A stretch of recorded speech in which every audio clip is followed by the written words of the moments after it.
Question number 34 देखिए, इसमें दिया गया है दो संख्याओं का एलसीएम उनके एचसीएफ का 12 गुना है। एचसीएफ और एलसीएम का योग 403 है। यदि एक संख्या 93 तो दूसरी संख्या है। बहुत ही सिंपल क्वेश्चन है। देखिए इसमें दिया गया है दो संख्याओं का एलसीएम और एचसीएफ। एलसीएम उनके एचसीएफ का 12 गुना है। क्या बोल रहा है? एलसीएम उनके एचसीएफ का 12 गुना है ये, तो इसको एक्स मानेंगे तो ये कितना हो जाएगा? 12x। क्लियर है?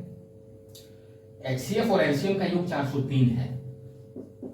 एचसीएफ और एलसीएम इसका योग कितना है? तो बोल रहा है 403 है। यदि एक संख्या 93 तो दूसरी संख्या है। एक संख्या दिया कि हम लोग का 93 तो दूसरा संख्या बोला गया है। क्लियर है? तो देखिए यहाँ पे एलसीएम एचसीएफ का योग है और यहाँ पे एलसीएम एचसीएफ का वैल्यू हम लोग को पता है कितना है? 12 गुना है। तो हम लोग लिख सकते हैं ये x है तो ये कितना? 12x है। क्लियर है? अब दोनों को मिला के 403 है। इसको सॉल्व करेंगे कितना हो जाएगा? 13x is equal to 403। 13 का टेबल में 3 बार में 39, 1 बचा, फिर 1 बार में चल जाएगा, यानी कि x is equal to 31। x का वैल्यू मिल गया तो हम लोग यहाँ पे पुट कर सकते हैं। देखिए एक फॉर्मूला होता है LCM into HCF is equal to first number into second number. मतलब दोनों नंबर का जो मल्टीपल होता है वो एलसीएम एचसीएफ के इक्वल होता है। और एलसीएम एचसीएफ कितना है? तो एलसीएम हम लोग का 12x है, यानी कि 12 इंटू एक्स का वैल्यू कितना है? 31 इंटू एचसीएफ कितना है? x है, x का value 31 is equal to first number हम लोग का 93 है, तो सेकंड नंबर हम लोग को निकालने बोला गया है।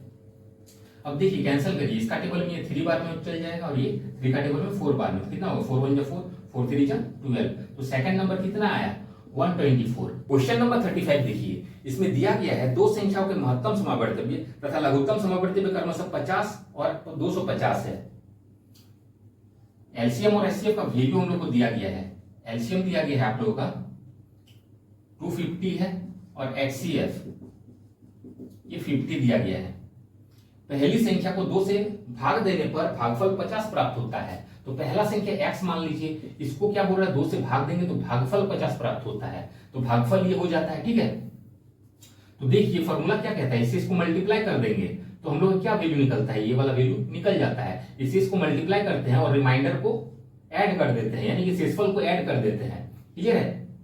तो हम लोग का ये वाला वैल्यू निकलता है। तो ये वाला नहीं दिया गया, यानी कि क्या ये 0 है। इसे इसको मल्टीप्लाई करेंगे और इसको ऐड करेंगे, कितना हो जाएगा? 52 जा 100 और प्लस 0 100 ही होगा। क्लियर? तो ये वाला वैल्यू हम लोग को मिल गया, यानी कि पहला संख्या हम लोग को मिल गया 100 और पूछा गया है कि दूसरा संख्या क्या है। तो सेकंड नंबर पूछा गया है, तो फॉर्मूला पता है LCM into HCF is equal to क्या होता है? First number into second number. देखिए एलसीएम का वैल्यू 250 है, एचसीएफ का 50 है। फर्स्ट नंबर हम लोग का 100 आया और सेकंड नंबर निकालना है। 2 0 से 2 0 कैंसिल हो जाएगा, 25 इंटू 5 कितना हो जाएगा? 125। क्वेश्चन नंबर 36 देखिए, इसमें दिया गया है दो संख्या का लघुत्तम समावर्तव्य उनके महत्तम समावर्तव्य से 45 गुना है। एलसीएम जो बोल रहा है एचसीएफ से 45 गुना है, यानी कि ये x है तो ये कितना है? 45x है। यदि एक संख्या 125, यानी कि एक संख्या कितना दिया गया है? 125 तथा लघुत्तम समावर्तव्य और महत्तम समावर्तव्य का योग 1150 है। एलसीएम और एचसीएफ ये दोनों का योग 1150 दिया गया है, तो दूसरी संख्या है। हम लोग को सेकंड नंबर फाइंड करना है। क्लियर है? सेकंड नंबर निकालना है। देखिए यहां फॉर्मूला हो जाता है LCM into HCF is equal to first number into second number. तो यहाँ पे देखिए दोनों संख्या का योग 1150 है और दोनों संख्या हम लोग को क्या पता है कि एचसीएफ एलसीएम जो है एचसीएफ का 45 गुना है, ये हम लोग को पता है। तो दोनों को ऐड करेंगे कितना? 1150 से यहाँ कितना हो जाएगा? 46x is equal to 1150। 23 का टेबल में 2 बार में, 23 का टेबल में 5 बार में, 10 2 से ये 25 बार में, यानी कि x का वैल्यू हम लोग का 25 आ गया। अब जो x का वैल्यू आया यहाँ पुट करेंगे कितना हो जाएगा? 45 इंटू 25 इंटू x का वैल्यू 25 इज इक्वल टू 125। अब देखिए 25 का टेबल में ये 5 बार में कैंसिल, 5 का टेबल में इसको कैंसिल करिए 5 बार में। अब 45 इंटू 5 कर दीजिए, कितना हो जाएगा? 5 5 25 का 5 कैरी टू 5 4 20 और 2 22, यानी कि 225। नेक्स्ट क्वेश्चन देखिए, इसमें दिया गया है दो संख्याओं का लघुत्तम समावर्तव्य तथा महत्तम समावर्तव्य क्रमशः 84 तथा 21 है। एलसीएम और एचसीएफ का वैल्यू दिया गया है 84 और 21 दिया गया है। यदि इन संख्याओं का अनुपात 1:4 हो तो संख्याओं में से बड़ी संख्या कौन सी है?